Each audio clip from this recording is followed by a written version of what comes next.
turn into action while we are together in Washington, D.C. And we are likewise thrilled to see you here on this Zoom. We want you to be as prepared as you possibly can be before we head to the Hill together. And this session is part of that goal. I will blow my cover Valerie, now and confess here I am a first time lobbyist too. The Social Justice Conference only 80 people. will be 4 days filled with learning, with community, with worship, and with the joy of just being together in person. Workshops and keynotes will offer conversations on the topics you will lobby for on Capitol Hill on Monday. And those topics are democracy, reproductive rights, and Israel. And there will be sessions on many other social justice issues that are important to you, with a remarkable group of facilitators and speakers who will be joining us. And we've kept an eye on what kind of tools our workshops and panels can give you for when you go home. Staff have been busy setting up times for you to meet with your representative and Senate offices. So, as they say, without further ado, it is our pleasure to introduce our experts for this evening. Barbara Weinstein, she, her, is the Religious Action Center's Associate Director, where she helps guide the RAC's broad range of social work. She is also the director of the Commission on Social Action of Reform Judaism, a joint body of the Central Conference of American Rabbis and the Union for Reform Judaism and its affiliates. Jacob Greenblatt, he, him, is the Assistant Legislative Director at the Religious Action Center of Reform Judaism, where he helps manage the reform movement's federal policy agenda and supervises the Eisendrath Legislative Assistant Program. Jessica Cadmus is the legislative assistant for the Religious Action Center and Women of Reform Judaism, who works on reproductive rights and health and gender equity. And now we will throw this back to them, all of them, for some top-notch preparation. Thank you all. Well, thank you, Jane, and thank you, Judy. It is lovely to be with all of you.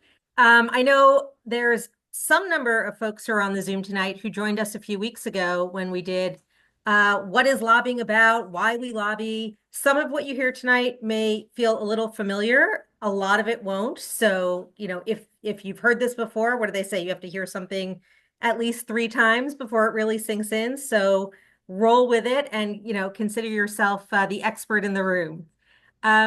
Before we jump into the meat of our time together, I want to give everyone an overview of how we're going to spend the next hour or so. We're going to do an overview of why we lobby as Jews, why this is not something we do kind of adjacent to our Jewish identity, but that's really part of our birthright as Jews. We're going to talk about what a lobby visit is structured like, so you can know what to expect. We're going to talk about the substance of the issues that we're lobbying on together in a couple of weeks, and we will have lots of time for question and answers. If there's anything you missed, don't worry about it. Tomorrow, the recording of this program will be available in Mighty Networks. The PowerPoint will be available in Mighty Networks. We'll have talking points on each of the issues that we're going to be lobbying about, also posted in Mighty Networks. And most importantly, a map of Capitol Hill, because even after all these years I've been doing this, I still get lost too. And don't worry if something comes up between now and when we're together in a couple of weeks. We'll actually have time during the program on April 6th, where we're going to do more information about the issues that we're lobbying on, logistics for the day itself that we'll spend together on Capitol Hill, and lots more information. You'll have time with Jacob and Jessica, myself, other members of the RAC staff. So you will be the best prepared group on Capitol Hill when we're together lobbying. I'm going to pause there. I'm going to actually turn it over to Rena, who's going to share a few more logistics about our lobby day together. Rena?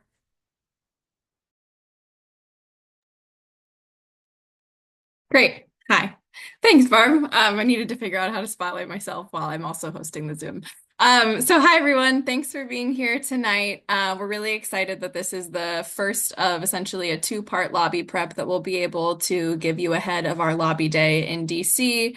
This is the virtual one, obviously, and then you'll have the element on Sunday, April 6th, with us while we're already at the conference. So now to the lobby day logistics. In the morning, on Monday, April 7th, we'll have the breakfast and closing. That'll really be our wrap up for the conference. We'll conclude those few days of learning together and get to a point where we are then ready to head off into our lobbying groups. So the breakfast, we recommend that you sit with your respective congressional districts. That way you're grouped together. You can reconvene after a day of prep on Sunday before you head off to the Hill. After breakfast and our wrap up, we'll send you out to load your luggage onto the buses. The buses will be very clearly labeled, and there will be a number of staff there to assist and make sure you get on the correct one. Then we'll make sure they depart for the Capitol Hill. And then these next few times are very approximate. We are aiming for all Senate visits to be around 11 a.m. and all House visits to be around 12 to 12:30. And the aim initially is that you'd grab lunch on your own at the congressional cafeterias after both of those visits. Given the fact that piecing together a lobbying day puzzle contains hundreds of pieces, those three times may be a little shifted depending on your situation. For example, if your Senate visit gets to move up a little bit, then we recommend that you might grab lunch in between lobby visit 1 and 2. I will be sure that those groups in which that schedule may shift a little bit are very much aware of that, and it's not catching you off guard or you find that you don't have time to eat at the end of both of your visits. But just so you know, those three timings may be a little in flux up until the day that you're lobbying, but we will be sure to be communicative about that.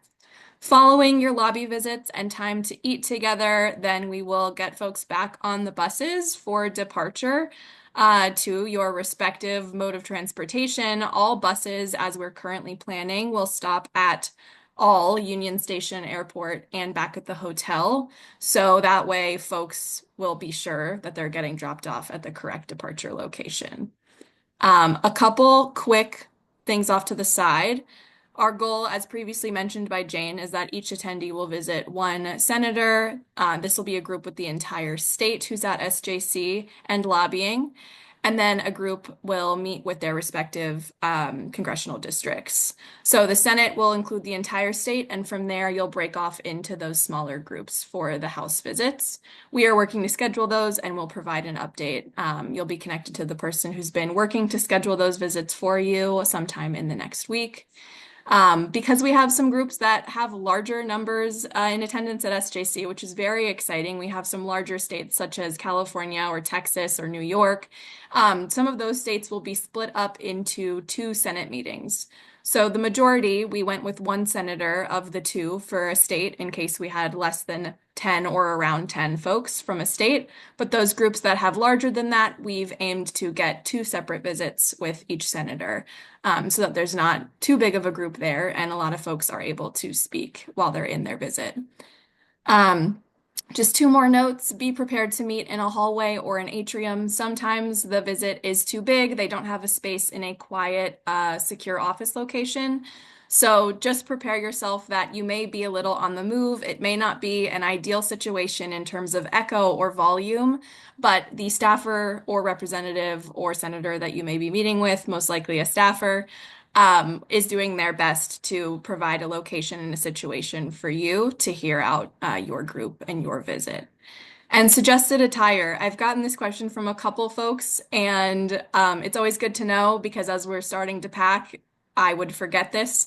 So we recommend formal business attire, a suit, a nice dress, a skirt and top, perhaps a blazer over a nice pair of pants and a nice shirt.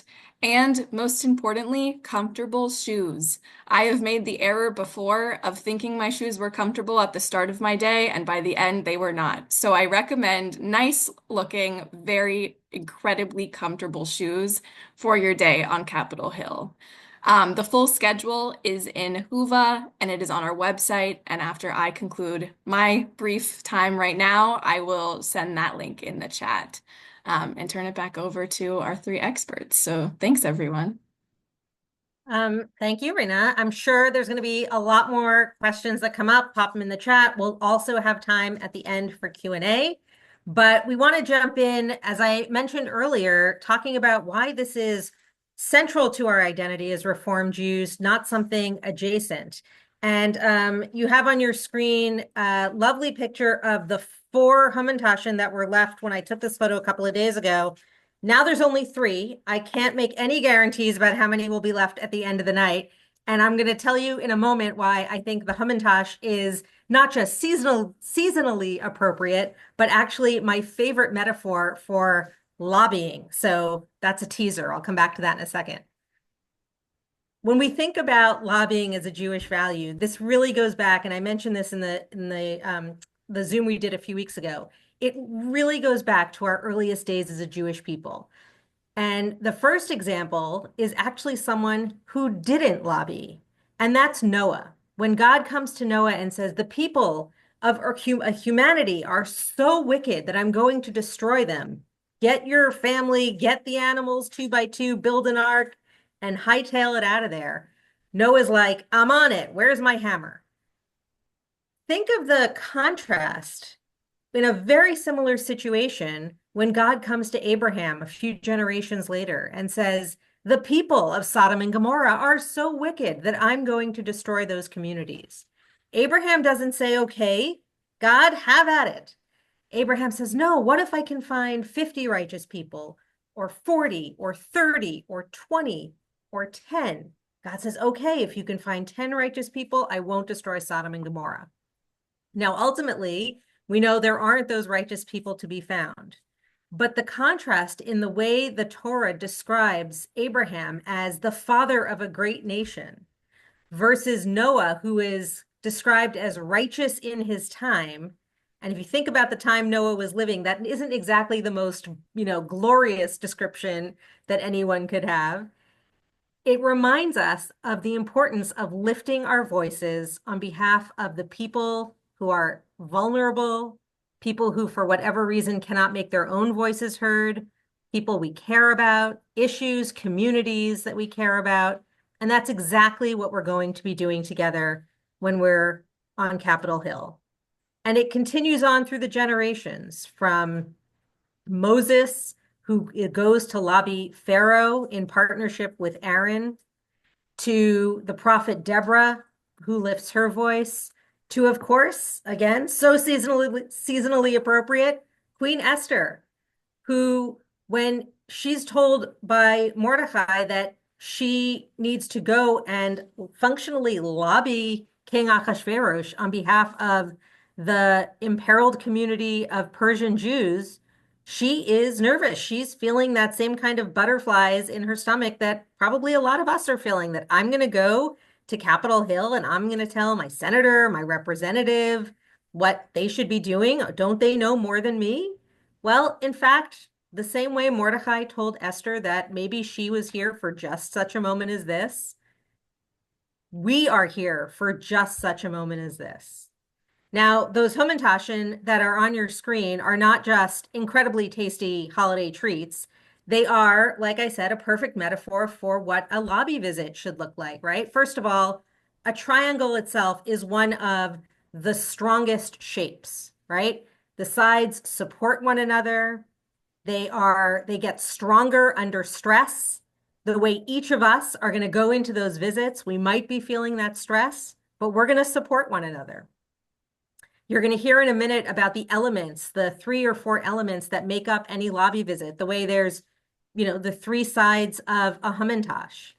And then my personal favorite, which is you or I or the person next door could all go into a member of Congress's office and talk about the exact same issue and cite the exact same statistics or the same laws or make the same request. But what is going to distinguish each of our lobby visits from one another and any other advocates that the members of Congress hear that day is our personal stories. The thing that is driving us to get into that office, to sit in that space, or maybe stand in the hallway and share about the things that are important to us. And for me, that's like the filling in the Hamantash. For some of us, it's going to be apricot. For some of us, it'll be poppy. I personally like a chocolate. I know it's unorthodox. I'm going with it. You can fight me on it later. But that's what I think of in my head when I think of a great lobby visit. It's the strength of the triangle of a Hamantash, the structure around it, the sides, and then that filling that makes it unique to the message that I'm going to share, that we're going to share together when we are up on the hill. So with that, I'm going to flip it over to Jacob, who's going to talk a little bit more about what these lobby visits are going to look like and how we're going to prepare together. Jacob. Wonderful. Thanks so much, Barb, and thanks WRJ for having us. I know that we have a lot of first-time lobbyists coming to SJC. I'm excited that my own mother is coming. That's really fun. I know we have a lot of mothers of RAC and WRJ staff and board members, and we are all very excited about that.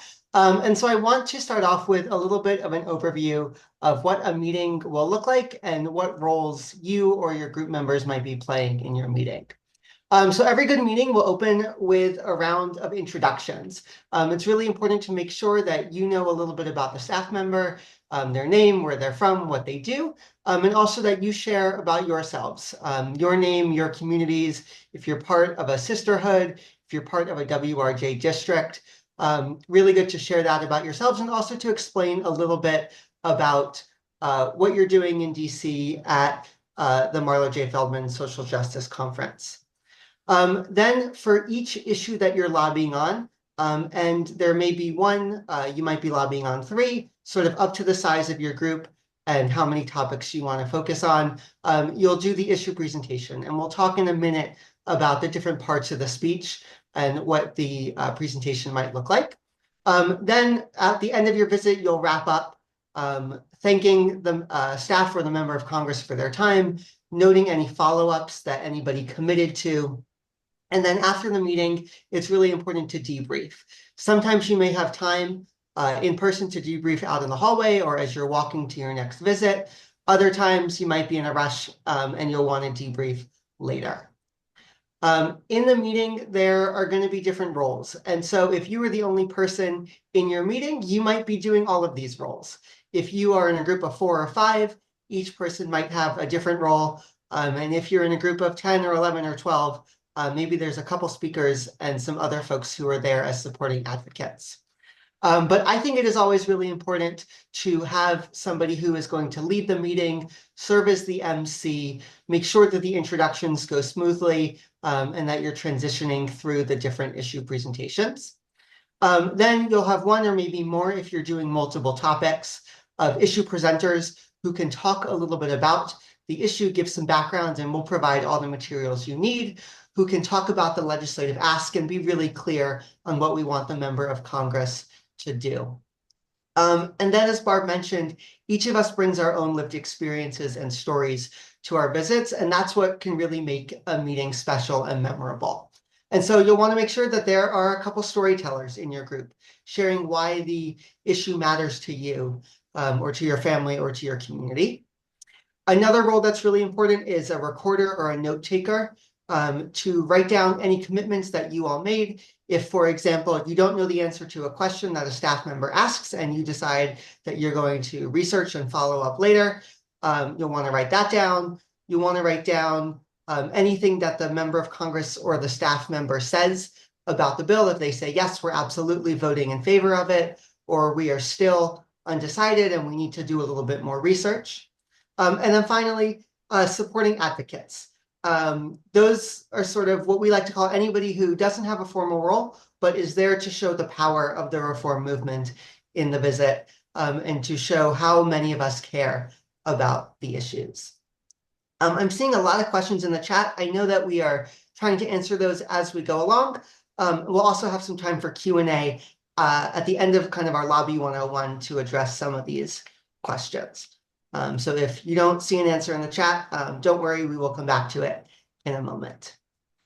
So now that we've talked about what a visit looks like overall, I want to talk a little bit about the parts of a speech or what an issue presentation is going to look like. So at the beginning of the meeting, you'll introduce yourselves.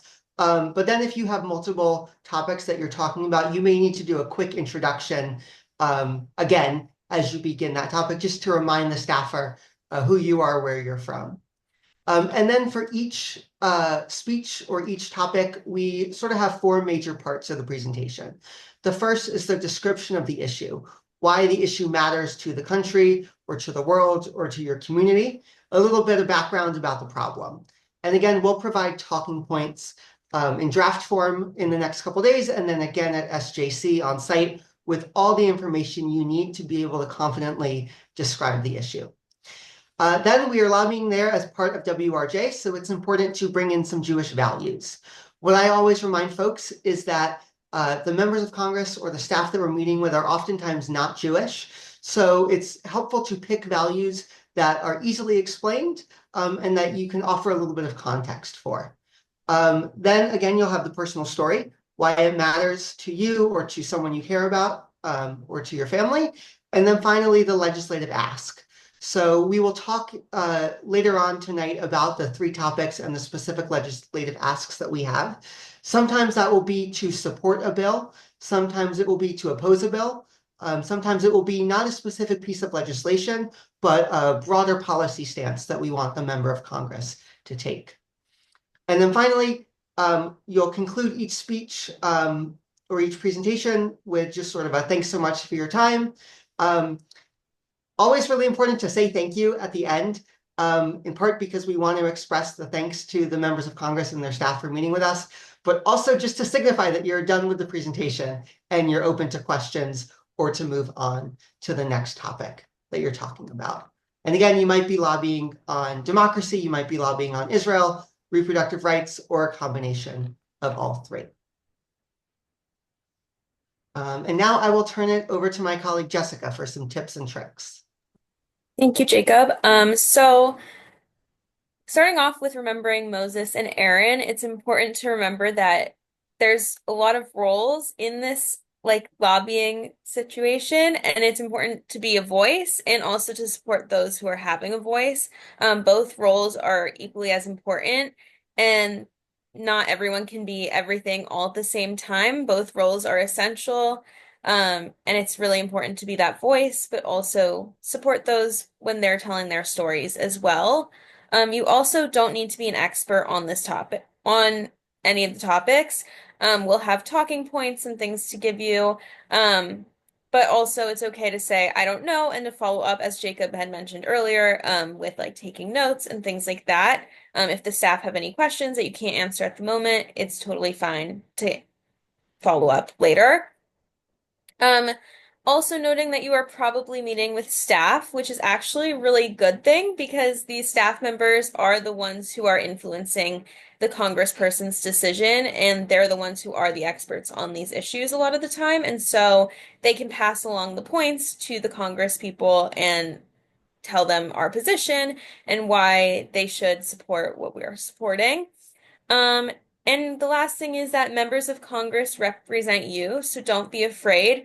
I know I was terrified the first time I lobbied, and it is really just a conversation with the staff members or with your Congress member, and they really do just want to have that conversation and get to know you and where you're from and hear your position and your personal stories.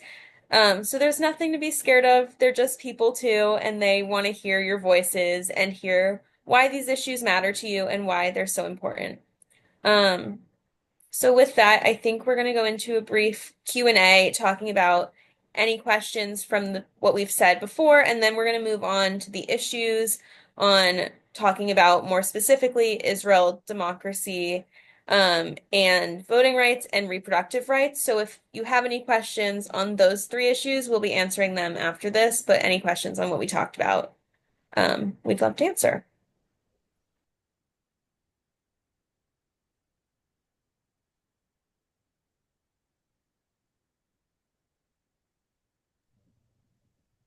Roseanne, go for it. Hi. I'm curious if we have two senators and a small delegation where we'll only visit one senator. How did you choose which senator? Is it more a matter of timing or who you think might be more receptive to hearing what we have to say?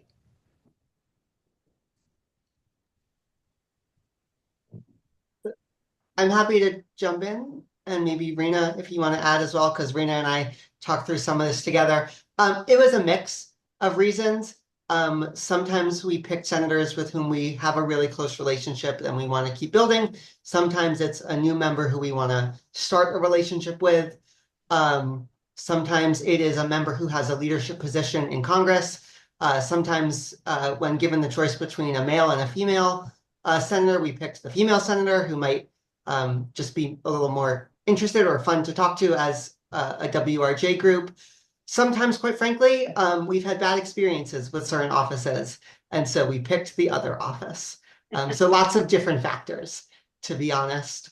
I would also say, if we're not meeting with the senator who maybe you hoped we were meeting with, we also hope that this is just the beginning of your advocacy journey, and there will be many more opportunities to come to DC later on, or to meet in district, or to send electronic messages or make phone calls to the other office. Rena, I don't know if you have anything to add. I have nothing to add to that. That was perfect. Thanks, Jacob. Great. Flo Barb, you looks like, yeah, Flo looks like you're up. Yes. Okay. Jewish women feed people.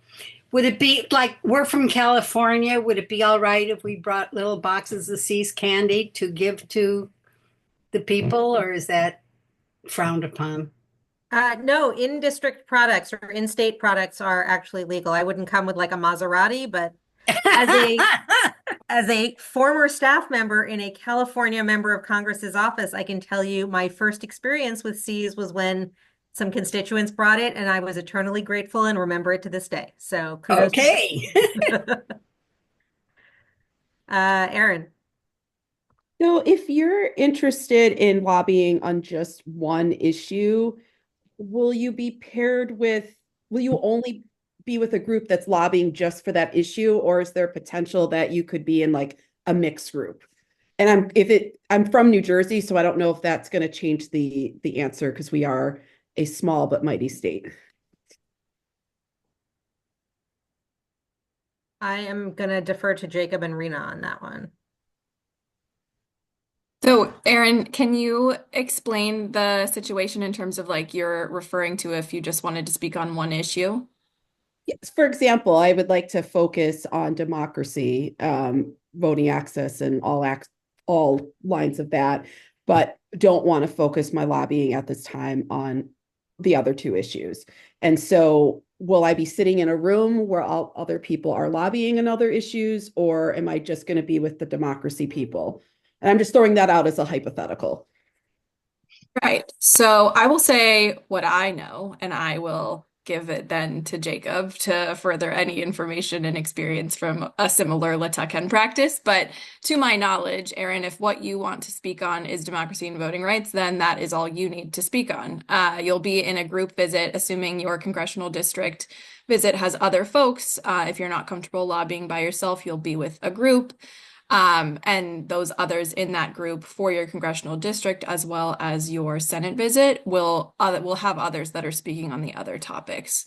It's very likely if you're in a congressional district too that has other people, that if there are other folks that want to speak with you on voting rights and democracy, that you may be in a duo rather than speaking by yourself on that topic. But there is absolutely no pressure to you or anyone else to speak on a topic that they are not comfortable speaking on.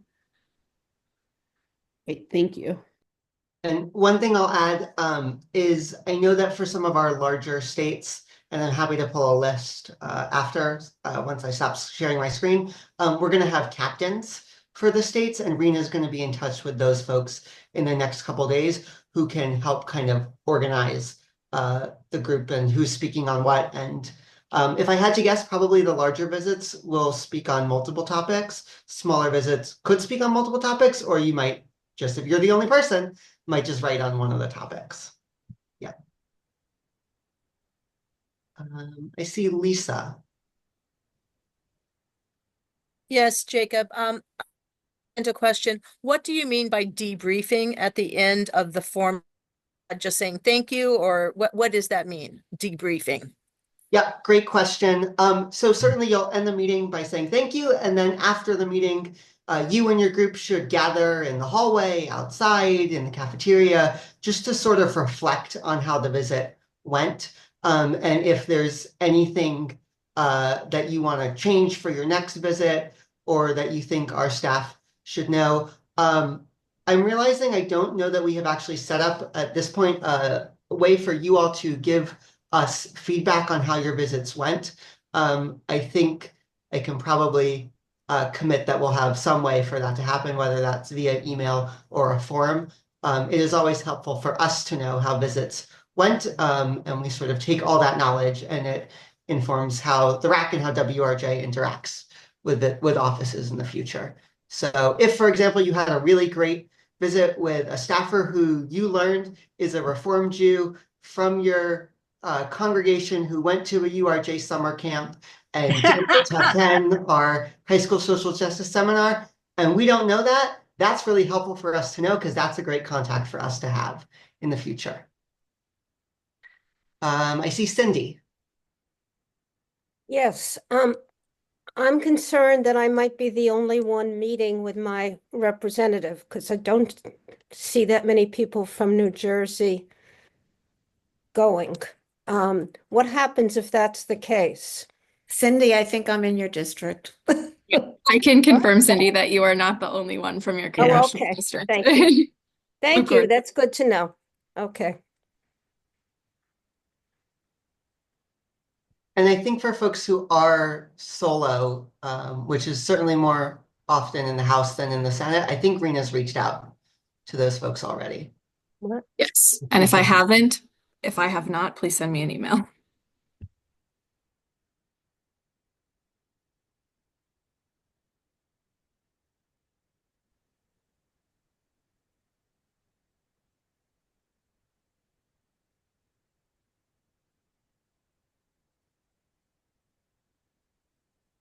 I've got a question. Can you hear me? Yes, hi, This is Karen. Hi. I don't know how to get, okay. So I'm looking at my district. What do you do if you really can't stand your representative? I mean, absolutely cannot stand the person. Do you have to meet with him or his staff?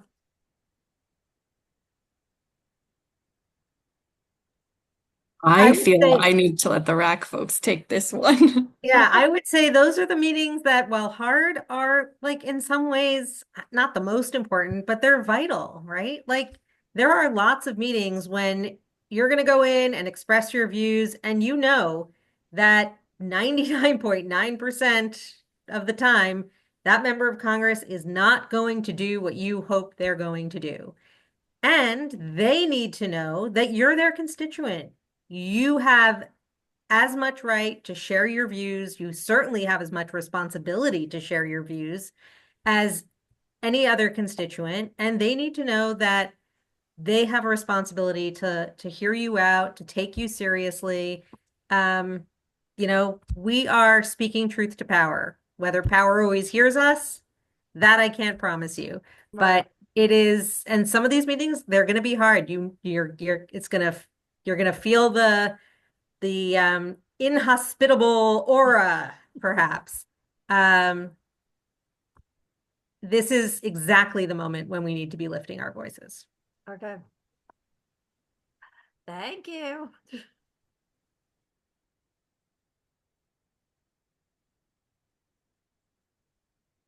Sherry. Yes, thank you.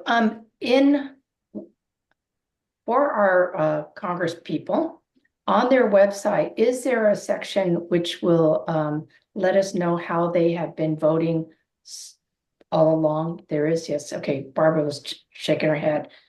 Okay. Yeah, the Jessica, Jacob, our legislative staff will have the voting history records for you when we're together.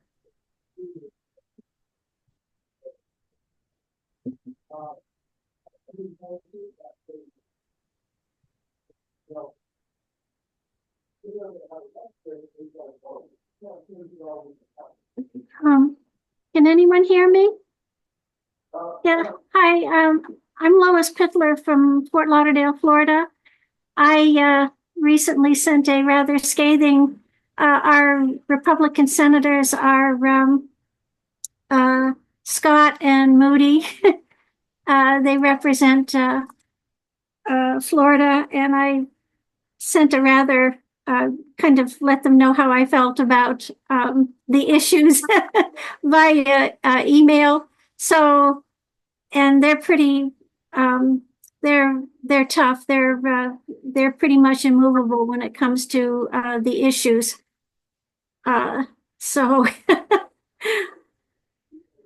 I'm not, Go ahead, Lois. Sorry, I didn't mean to cut you off. no, that's okay. So basically I wrote a email to Trump and copied our two Republican senators from Florida on that letter. So, and they are very right wing. So, I don't think they would be approachable on the issues of reproductive rights and democracy as we view democracy. Look, that is entirely possible. And I will tell you, there are two members of Congress, one a House member, one a senator. Neither one are still in Congress.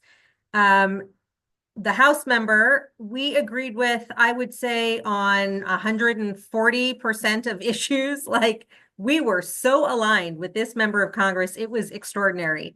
And the visits with this member were some of the hardest and least collegial visits you could imagine when we went to lobby with this office with whom we agreed on everything. And their opposite situation was true as well, that there was a senator, also now retired, with whom, as a movement, our issues, the values we held, completely misaligned with this member of Congress. And meeting after meeting, every year we'd bring multiple Litaken student groups to meet with this office. They could not have been more generous with their time, with their attention, with the way they treated us as staff and the students from the state. So it really is not at all determined by Democrat, Republican. You know, you're going to have some great visits. You're going to have some challenging visits. I'm sure they are all going to be memorable in their own way. And the most important thing is that we are going to get together on the Hill that day, and we are going to lift our voices on the views and the values that are important to us as Reform Jews and make sure that our voices are heard.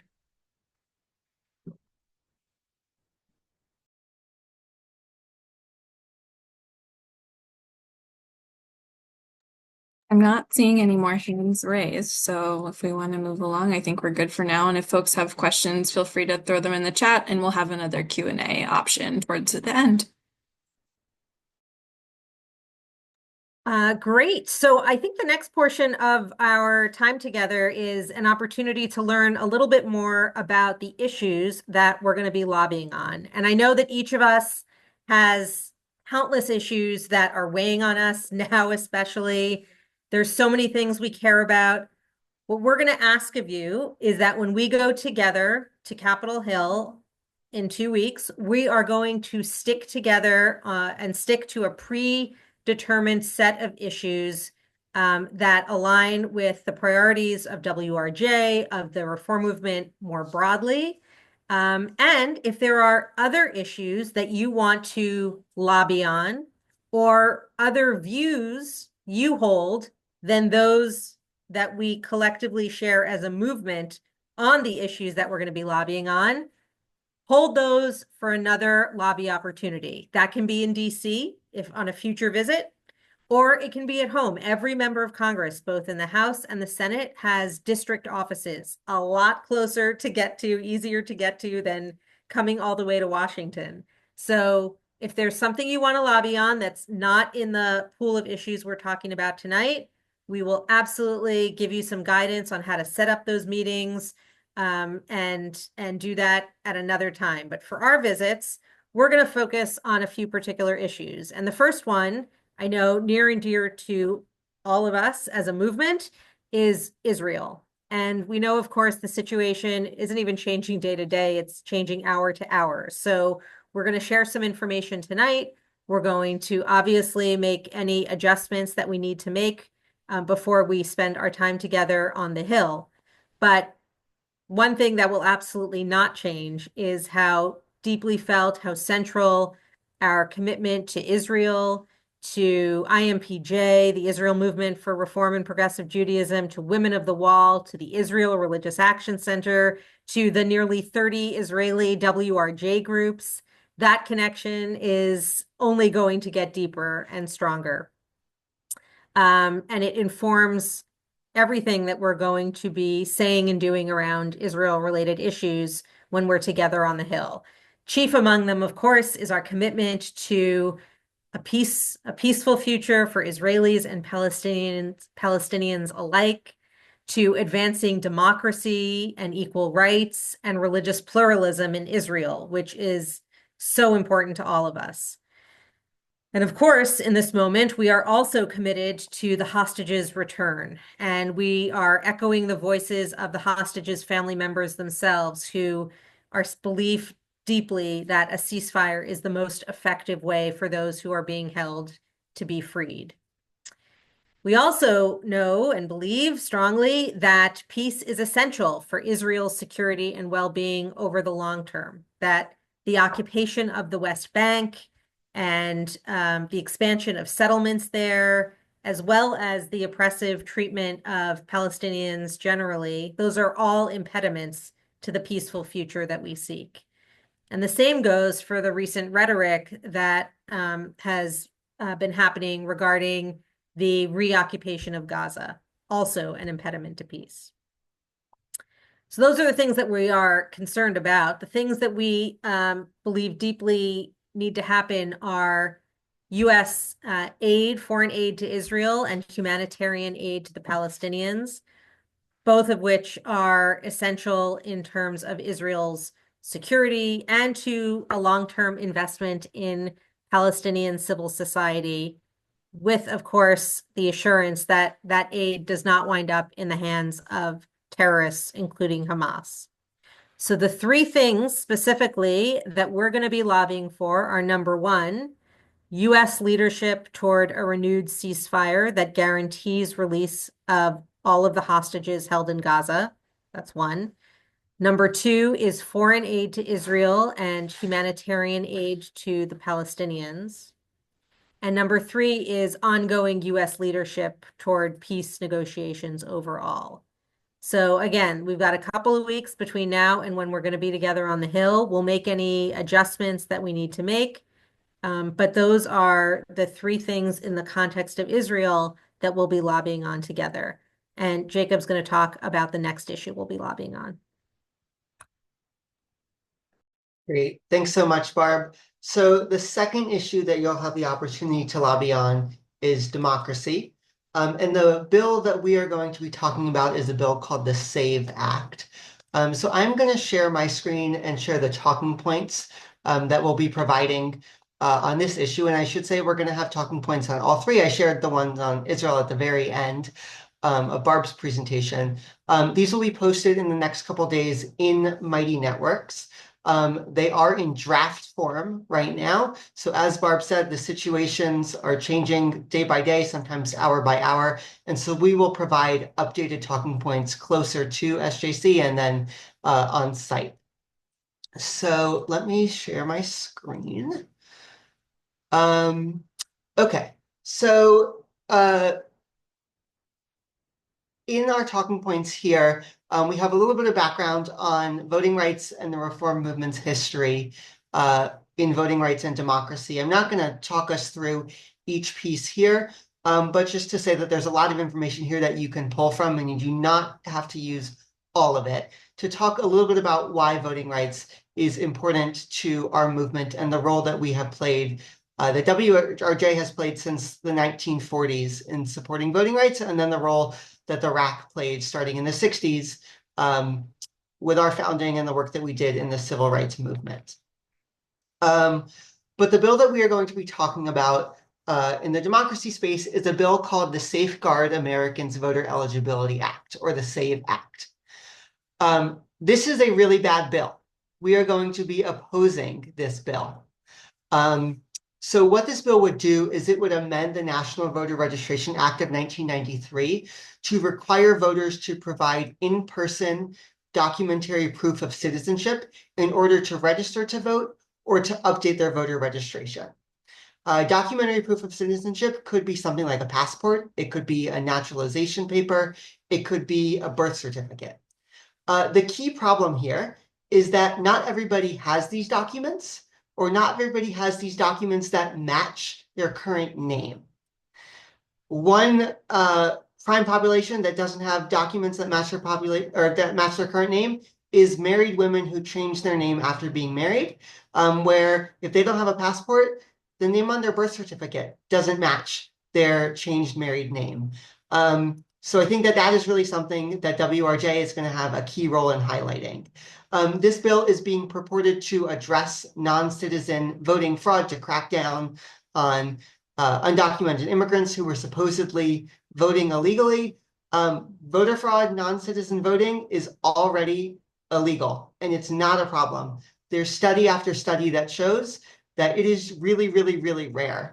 And so not only is this bill not going to, is it trying to address a problem that doesn't even exist, it's going to have dramatic effects on other populations that will restrict their right to vote.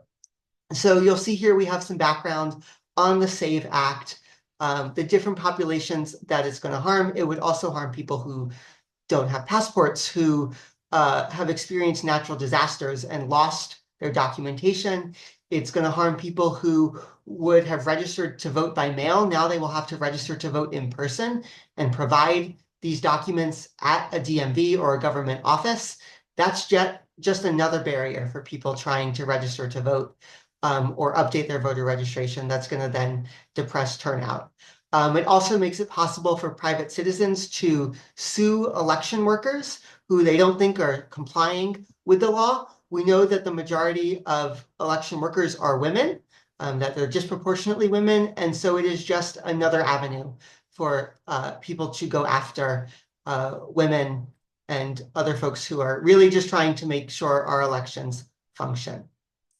So again, lots of background information here, and you'll get a copy of these talking points. We also have some Jewish values. As I said earlier, always really important to integrate Jewish values into our speech. You can pick one, you can pick two. You can talk broadly about other Jewish values that are important to you. We have a couple of examples here. And then finally, again, our ask on this topic is to oppose the SAVE Act. So as of now, the SAVE Act has been reintroduced in Congress in January. We don't know exactly when it's going to come to a vote in the House or the Senate. We're hearing sometimes in the next couple of weeks. So I think SJC is perfectly timed to oppose this bill. And so you'll be asking your senator and your representative to oppose the bill when it comes to a floor vote. We will have here a link to the list of co-sponsors in the current Congress. The current session of Congress is the 119th Congress, and the last session of Congress is the 118th Congress. So you can see whether your senator or representative is supporting it now or supported it last time and maybe just hasn't signed on quite recently since it's been reintroduced. I think that even if your member of Congress has already indicated that they support the bill by signing on as a co-sponsor, they haven't yet voted. And there is still an opportunity to encourage them to oppose the bill when it does come to a floor vote. So this is really a place where your voices are going to matter. I will also say, even if you are lobbying a member of Congress who you think supports voting rights, they are getting a lot of pressure from lots of different sides, especially from people who want them to crack down on supposedly undocumented immigrants voting. I had a meeting with a staffer from a member of Congress who I thought was a reliable opponent of this bill, where that member of Congress is still wavering. And so even if you think that your member is opposed, has a long history of supporting voting rights, really important to make your opposition to this bill clear, because they are hearing just as loudly from opposing sides, urging them to support the bill. So I think that that is all I have on this bill. I'm going to now turn it over to Jessica to talk about reproductive rights. Hi. So with reproductive rights, the format for the talking points look very similar to the ones on Israel and democracy, with some general talking points in the beginning. Women of Reform Judaism has been involved in the fight for reproductive freedom for decades, issuing the first resolution on reproductive freedom in 1935, and then acknowledging the necessity of abortion access for the first time in 1965. And in Judaism, we also talk about the importance of how life is sacred and the life of a pregnant person is placed above the potential life of a fetus. And so there's a big Jewish aspect to fighting for reproductive rights. In the general talking points section, there's a lot of information for past Supreme Court cases, both with some information on Roe v. Wade and also with Dobbs v. Jackson, Women's Health Organization to overturn Roe, which happened in June of 2022, and some information around that, along with some of the recent victories we had in November of 2024 on a state level. There were a lot of state elections this past election cycle, and a lot of wins in Arizona, Colorado, Missouri, Montana, Nevada, Maryland, and New York. And so, mentioning this is always really important. After that, there's also a lot more information on different cases that all have to do with reproductive rights. And then we move on to Jewish values. Jewish values is, as Jacob was saying and as Barb was saying, very important, and it helps with that personal narrative and story and why it is so important to you and as Jewish people, why it's so important to us. It brings in a lot of texts from the Torah and talks about why in Judaism we believe that people should have access to abortion and reproductive health. What we are going to be asking of is to support the Women's Health Protection Act, or WIPA, which has not been reintroduced yet into the 119th Congress, but hopefully will be soon. WIPA would establish a statutory right for healthcare providers to provide and their patients to receive abortion care free from medically unnecessary restrictions, limitations, and bans that delay and at times completely obstruct access to abortion. It would codify the protections of Roe v. Wade, making abortion rights legal across the country, and takes crucial steps towards restoring access to abortion by creating federal protections against state restrictions and bans on the basis that such restrictions fail to protect reproductive health and intrude upon personal decision-making and moral agency.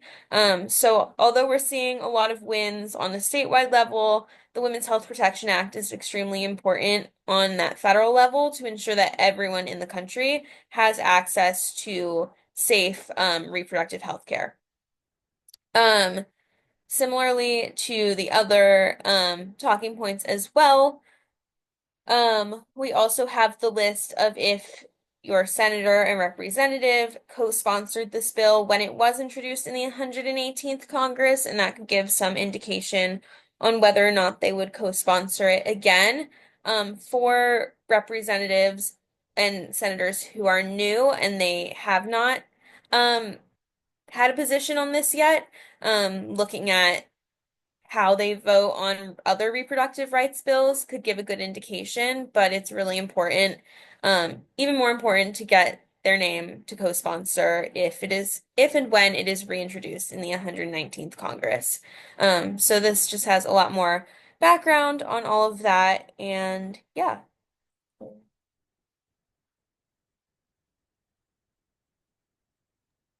Great. Thank you, Jessica. Jacob, we have just thrown a tremendous amount of information at you.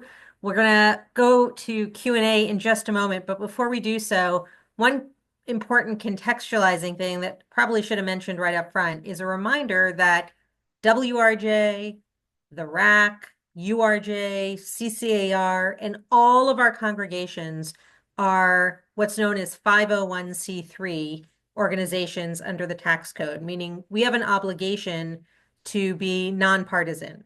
So we can absolutely talk about the issues. We can talk about legislation. We can say we like this bill and we hate that bill.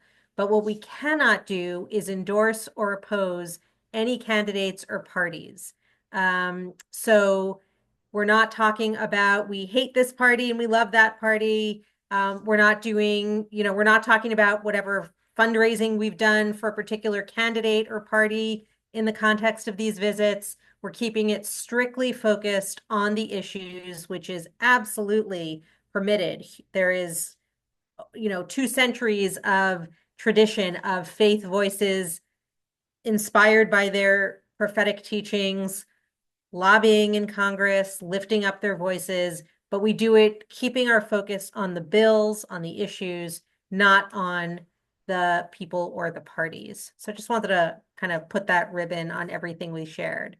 With that, let's open it up. If you have a question, feel free to put it in the chat or raise your hand, and we've got lots of time.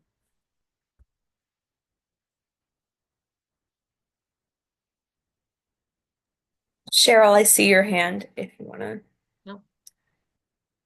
Yeah, I guess for me, I think that the voting issue is certainly important, but I'm also, I think, as many of us are just just shocked at what's going on with Mr. Musk. And so you're telling us we should not in any way divert from the talking points. If we should have an opportunity to say maybe all this government slashing isn't, should be done a little more carefully. That's just something I'm interested in, but and it seems like it's a big elephant in the room. So. I think it's a fantastic question. I'm really glad you surfaced it, Cheryl. Look, we are always focused on what the impact is, right? Whether it's being done through the Department of Government Efficiency or something else, if it is harmful to the, people who are vulnerable, to the issues we care about, to the climate, that sustains us. We're focused on what is the impact and how can we make a difference for that impacted community? In this context, we've decided it does not, play to our strengths or advantage to focus on what Elon Musk is or is not doing. We're keeping the focus on what are the ways we can make sure that our democracy is truly living up to its highest values, making sure that everyone can have their voice heard, and not on the things around Doge or Musk at this point. It's a totally fair question. I understand for many of us, it is weighing heavily. That might be one of those things where if you want to speak more about that, we'll be happy to talk you through setting up additional lobby visits at home or in DC. But it's not something that we're going to get into when we go as a group in a couple of weeks. I'm sorry, I don't see where I can hold my hand up, but I have another question. And it's in regards to democracy. DEI, is that a topic that we can discuss at all? Nope. Again, really important topic. Our colleague at the Reform Movement, Yolanda Savage-Narbra, is the Vice President for Racial Equity, Diversity, and Inclusion. We believe deeply in DEI principles.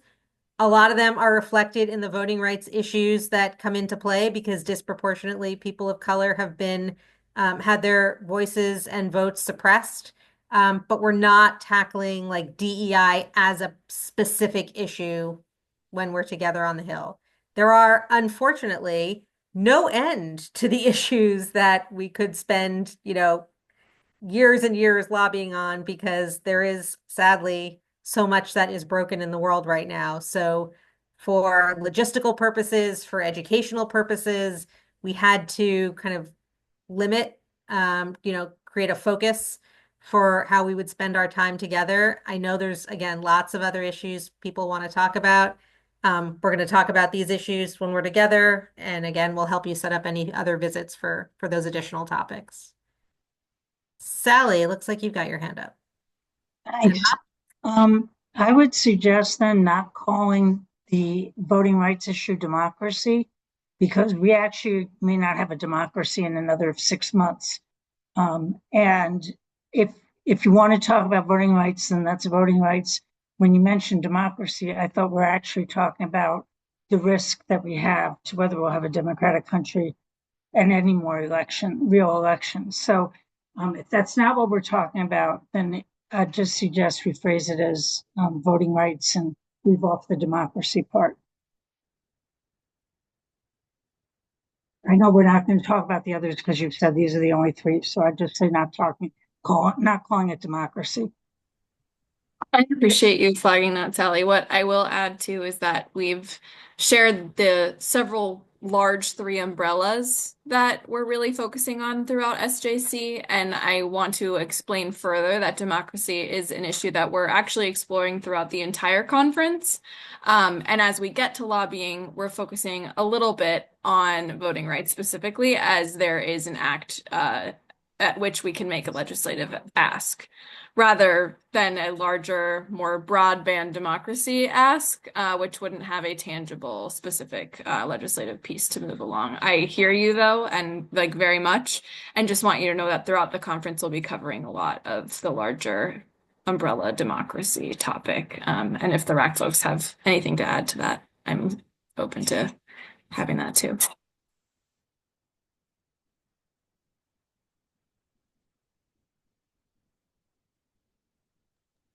Joyce? Joyce, yeah. Yeah, thank you. I'd like to know if, when talking about reproductive acts, may I talk about grant money for women's reproductive health, ovarian cancer, sexually transmitted diseases that I know personally have been canceled at Cornell Weill this year with the Trump administration.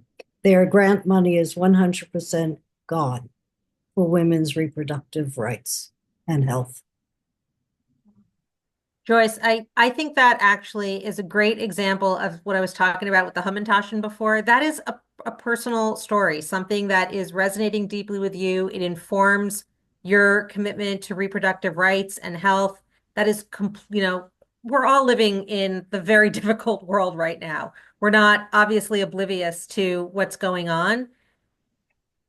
Bring that in. That feels completely on target and appropriate as, we talk about why, women's health is so vital and the many ways it's under attack. And then wrap it up with, and that's why we're asking for your member of Congress's support on the Women's Health Protection Act. So I think that's fantastic. Thank you. Thank you. Deb. Hi. You kind of danced around it in your Israel presentation, but what if you were flat out asked, what is the reform position on a two-state solution in Israel? We support it. Okay. You didn't use the phrase, but I could see my representative using the phrase. Great. So I want to know what I have to say.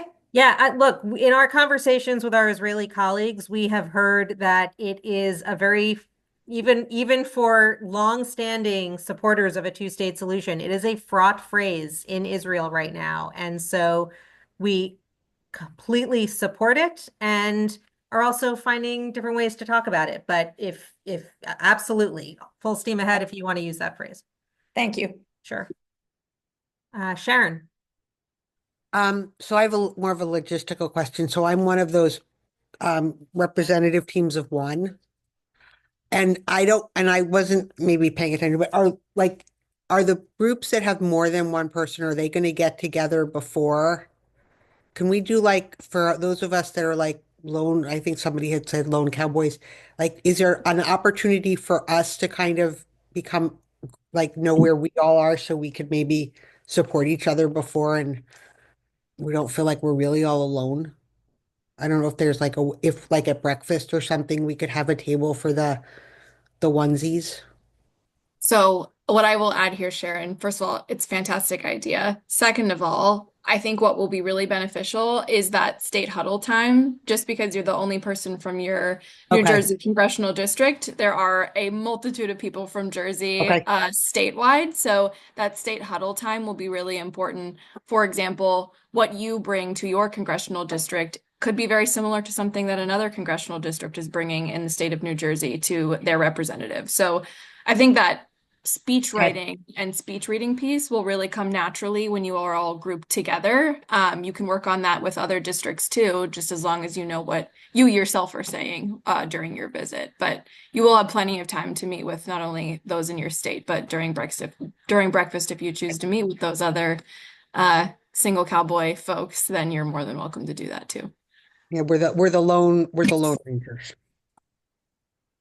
Thank you. Karen.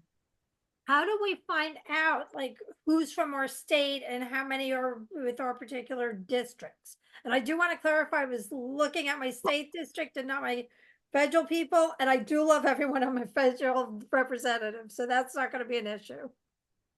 Glad to hear it. So next week, our staff will be in touch with the respective state groups, and within that, the congressional district groups.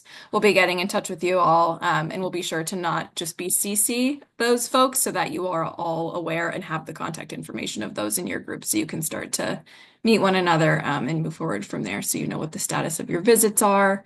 What we will also start to do next week too, depending on the status of your visits, is we will start to really leverage those interpersonal connections that local people may have with their representatives. So when we get to that point next week where we let you know if you have a confirmed visit or not only will we connect you all with one another and you'll know who's in your groups and districts, but you'll be able to help us help you by moving along the scheduling of those appointments if we haven't been able to tie them down just yet. All right, great. Thank you so much, Jamie. I see Judy Eskin's hand raised. So another issue that I've been following closely and working on with regard to reproductive health is the issue of so-called crisis pregnancy centers. I don't know if people are familiar with them, but they're basically fake clinics and they lure people in with deception and misinformation. Anyway, I can't say that I've been personally impacted by it, but I have had the opportunity to visit a couple of these and I've protested at several.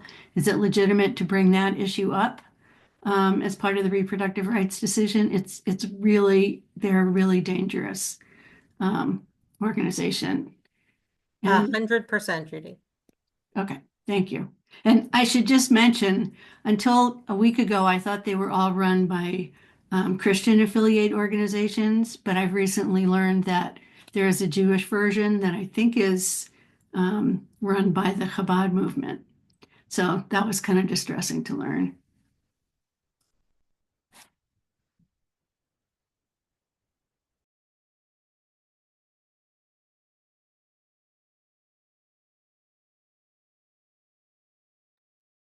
Yeah, Sharon. I don't have a question. I just want to commend you all for putting this together. The logistics and trying to figure out who's going where, when, why, how, putting the lists together, organizing us, getting contacts for all of us. I am just, as we're sitting here talking about this, I'm like, oh my word, what an amazing undertaking this was for all of you. So I want to just thank all of the staff folks who here and behind the scenes have worked to make this puzzle actually come together. So thank you.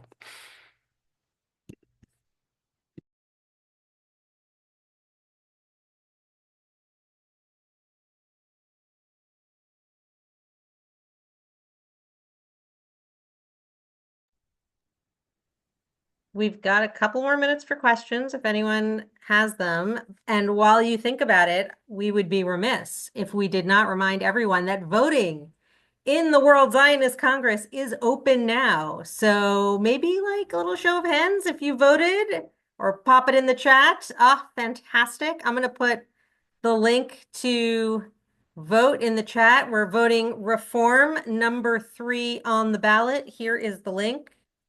Vote early and often, as they say. Robin, over to you. Oh, that's just a hand up. Thank you. Sorry, I forgot my own request there. Any other SJC related questions? Bernice, go ahead. Hi, I was trying to get on my WOA account and it says that I need an invitation. Let me see. It says I need an invitation code. Will we be getting one sent to us? For Whova? Sorry? For Whova, the app that has our conference information on it. It says enter invitation code. You should have received an invitation code with your email, but I don't recall receiving an invitation code. And then it says, still no luck. Please contact the event organizer. You got it. I will follow up with you, Bernice, to make sure we get you the code. Okay, thank you. Yeah, thank you. Also, there was one other question that my mentee had to ask, which it was, while we're lobbying, are we able to, can we take notes, while we're lobbying? Absolutely. Yes. Yeah. Okay. I will say, going off that, I would just ask if you would be allowed to take pictures and videos. Notes would be totally fine, like on your phone or on a notebook. But some offices don't like pictures or videos in the offices, just outside. So just make sure to ask before videotaping.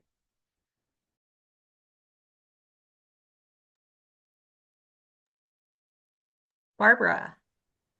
I also did not get an invitation to WOVA or Mighty Networks, and I did send a note to the registrar, but I never got an invitation either. You got it. I will flag that too. And anyone else, I'm putting my own email address in the chat too. If that did not make it to you, let me know. Oh, and Nikki. Welcome, Nikki Braun is here. I don't know if she's on camera or not, but she is in charge of Whova too, so you can send her an email. I see a question. Oh, sorry. I was going to say, I see a question in the chat from Jennifer Rosenberg about forbidden items. So there is a security at the Capitol. So I would say the vast majority, if not all of the meetings are going to be in the House and Senate office buildings, which are just across the street from the Capitol building itself. To get into the House and Senate office buildings, you'll have to go through security, just sort of an X-ray machine and a metal detector, sort of standard TSA style security without the liquid requirement. So you can bring in a full bottle of water if you want. If by chance your meeting ends up being in the Capitol building itself, which we can flag for you in advance. Again, I think that's probably not going to happen. Those visits are much stricter on security, and so you can't bring anything that could be considered a projectile. So don't bring your nice water bottle because you will have to give it to the security officers. But in general, no clear bag policy, no liquid requirements.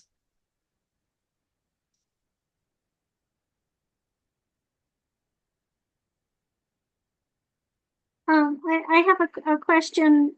Were we allowed to record the meeting with our cell phones? I mean, I'm not to take pictures, but just to the audio. Are we allowed to use our phones to record, as it were?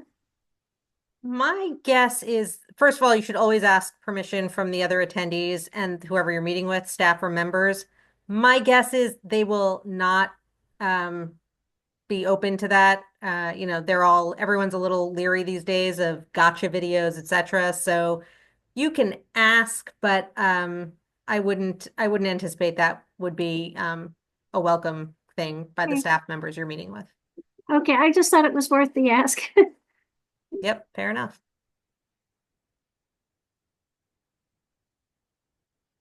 I think I see Rosie Graber. You raising your hand? Feel free to come off mute. Hi.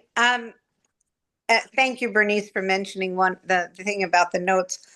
This isn't so much a question, but having dealt with people of opposing views, good part of my career, I know it's hard, but you've got to keep an open mind. You have to at least appear to be keeping an open mind when you're meeting with people.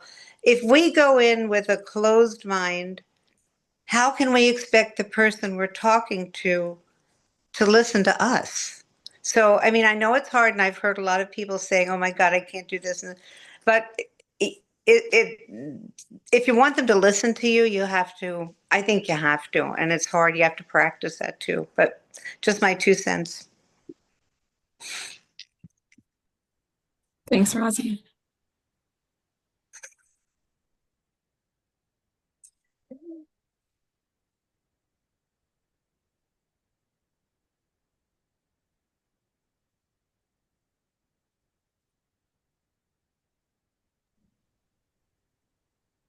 All right. Well, I think we've gotten through all the questions. I'm sure more are going to come up. You know where to find us between now and the conference, and we are excited to see all of you in DC in just a couple of weeks. I'll turn it back over to Jane or Judy, Rena, to close us out. I'm happy to close this out really fast. Jane, Judy, if you have anything else to share too, and share your excitement as we head into SJC season, which is only a couple of weeks away. We're already in the season. Soon we'll be at the day. But thank you all for coming. Again, this is essentially our part 1 of the lobby prep, and we'll have that in-person element as well on Sunday, April 6th. So all your questions that you've asked tonight have been incredibly helpful, and I hope fruitful to everyone else who may be thinking the same questions. And I also promise you, when we're there, it will all make a lot more sense too. This was a lot of information thrown at you, but as you're all together, the pieces will come together. The flow will be very natural, and we will all be there in person to answer your questions as well. So again, if there are any questions, you know how to reach us. I've thrown my email in the chat several times, but thank you all very much for joining us tonight for part 1 of Lobby Prep, and we'll see you in DC in just a couple weeks. Rena? Yes. It's Judy. Lest Yes. anybody think because of my delayed silence there that I'm not excited, I am very excited. We know you're excited. I think we're all excited, and I'm excited to spend some time in person too with everyone because we're Same. always remote. So I think that'll be really great. Great. Well, thank you, everyone. Have a great rest of your evening. Thank you. Thank you. Thank you. Good night.